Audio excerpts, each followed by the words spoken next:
ನಮಸ್ತೆ MTV news Kannada ವಾಹಿನಿಗೆ ಸ್ವಾಗತ. ಕೊಪ್ಪಳ ಜಿಲ್ಲೆ ಕುಕನೂರು ತಾಲೂಕಿನ ಎರೆಹಂಚಿನಾಳ ಗ್ರಾಮದಲ್ಲಿ ಶ್ರೀ ವೀರಭದ್ರೇಶ್ವರ ಜಾತ್ರಾ ಮಹೋತ್ಸವದ ನಿಮಿತ್ತವಾಗಿ ಬೆಳಗ್ಗೆ ಶ್ರೀ ವೀರಭದ್ರೇಶ್ವರನ ಮೂರ್ತಿಗೆ ವಿಶೇಷ ರುದ್ರಾಭಿಷೇಕ, ಪೂಜೆ, ಹೂವಿನ ಅಲಂಕಾರ ಜರುಗಿದೆ. ನಂತರ ಹರಿಹರ, ಅಥಣಿ ಹಾಗೂ ಗದಗ, ಬಟಗೇರಿ ಈ ಮೂರು ತಾಲೂಕಿನ ಪುರಂತರಿಂದ ಅಗ್ನಿಕೊಂಡ ಕಾರ್ಯಕ್ರಮ ಅದ್ದೂರಿಯಾಗಿ ಜರುಗಿದೆ. ಪುರಂತರ ಜೊತೆಯಲ್ಲಿ ಗ್ರಾಮದ ಭಕ್ತರು ಈ ಅಗ್ನಿಕೊಂಡವನ್ನ ಹಾರಿ ದೇವರ ಹರಕೆಯನ್ನು ತೀರಿಸಿಕೊಂಡಿದ್ದಾರೆ.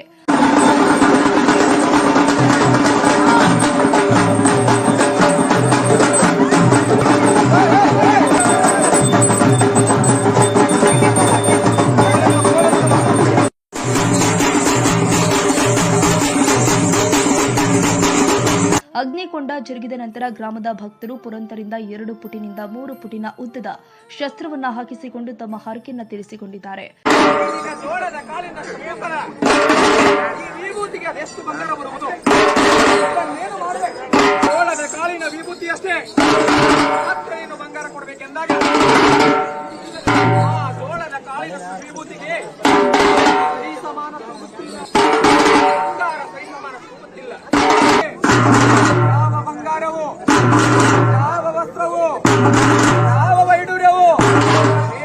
ಪರಮೇಶ್ವರ ಜಗದ್ರಕ್ಷಕ ಅನಾಥ ಬಂಧುವೇ, ನಾನು ಬಂಗಾರಕ್ಕೆ ಆಶೆ ಪಡಬಾರದಿತ್ತು.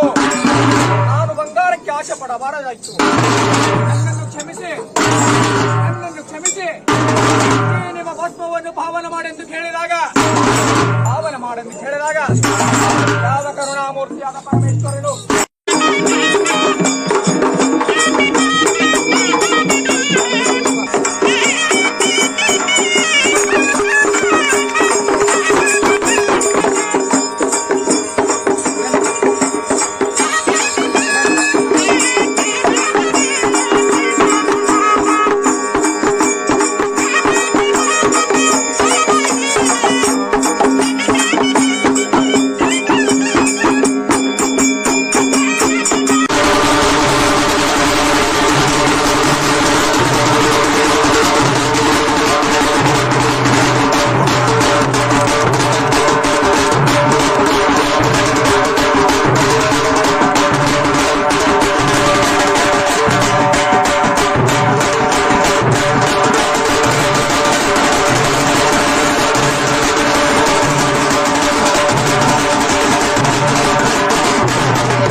ಶ್ರೀ ವೀರಭದ್ರೇಶ್ವರ ದೇವಸ್ಥಾನದ ಕಾರ್ಯಕ್ರಮಕ್ಕೆ ಆಗಮಿಸಿರುವ ಹರಿಹರ, ಅಥಣಿ, ಗದಗ, ಬಟಗೇರಿ ವಿವಿಧ ಜಿಲ್ಲೆಯ ಪುರಂತರು ಈ ಕಾರ್ಯಕ್ರಮದಲ್ಲಿ ಸ್ಟೀಲಿನ ಕೊಡಪಾನಕ್ಕೆ ಅಕ್ಕಿ ತುಂಬಿ ಪುರಂತರ ಕೈಯಲ್ಲಿ ಇರುವ 3 ಫುಟು ಉದ್ದ ಇರುವ ಚಾಕುವನ್ನ ಅಕ್ಕಿ ತುಂಬಿದ ಕೊಡಪಾನದಲ್ಲಿ ಚುಚ್ಚಿ ಪುರಂತರು ಈ ಕೊಡವನ್ನ ಎತ್ತಿ ಒಡಪು ಹೇಳುತ್ತಾ ಕುಣಿದಾಡಿ ಗ್ರಾಮದ ಭಕ್ತರಿಗೆ ಒಳ್ಳೆಯ ಮೆರುಗು ಮೂಡಿಸಿದ್ದಾರೆ ಅಂತ ರೈತ ಸಂಘದ ರಾಜ್ಯ ಉಪಾಧ್ಯಕ್ಷರು ಆದ ಅಂದಪ್ಪ ರುದ್ರಪ್ಪ ಕೋಳೂರ ಇವರು ತಿಳಿಸಿದ್ದಾರೆ.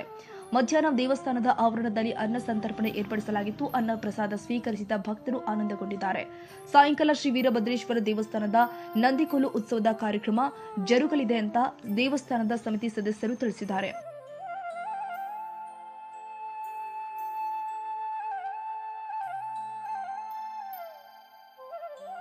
ತಾಜಾ ಸುದ್ದಿಗಾಗಿ